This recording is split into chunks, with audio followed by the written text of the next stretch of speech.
മറുനാട്ടിൽ നിന്ന് ഉപജീവനത്തിനായി അന്നം തേടിയെത്തിയവർ താമസിക്കുന്നത് കന്നുകാലികൾക്ക് സമാനമായ സാഹചര്യത്തിൽ ഹോളോ ബ്രിക്സുകൾ അടുക്കി വെച്ച ഒരാൾക്ക് കഷ്ടിച്ച് തലമുട്ടാതെ കടക്കാൻ പറ്റുന്ന വരിവരിയായി നിർമ്മിച്ച മുറികൾ. മുഖത്തോട് മുഖമായി നിർമ്മിച്ച ഇവയെ കെട്ടിടമെന്നോ ഷെഡെന്നോ ക്വാർട്ടേഴ്സ് എന്നോ വിളിക്കേണ്ടതെന്ന് അവിടെ എത്തുന്നവർക്കും അറിയില്ല.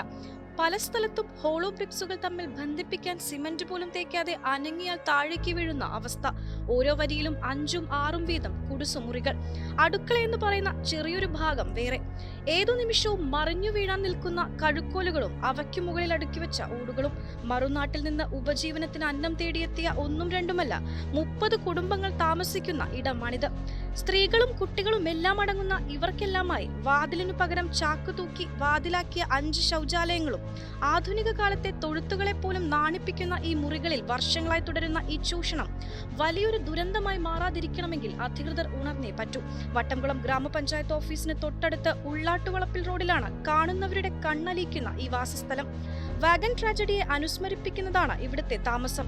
6 അടിയോളം നീളവും വീതിയുമുള്ള ഓരോ മുറിയിലും 5ഉം 6ഉം പേരാണ് തിങ്ങി ഞെരുങ്ങി കഴിയുന്നത്. പല സ്ത്രീകളും രാത്രി മുഴുവൻ ഉറങ്ങാതിരുന്ന് പകൽ പുരുഷന്മാർ ജോലിക്ക് പോയ ശേഷം മാത്രം ഉറങ്ങുന്നു. പ്രാഥമിക കാര്യങ്ങൾ നിർവഹിക്കാനും ഇത് തന്നെ അവസ്ഥ. മറ്റു മുറികളിലെ താമസക്കാർ പുറത്തുപോയ ശേഷം മാത്രമേ ഇവർക്ക് സ്വസ്ഥമായി ശൗചാലയവും കുളിമുറിയും ഉപയോഗിക്കാനാവൂ.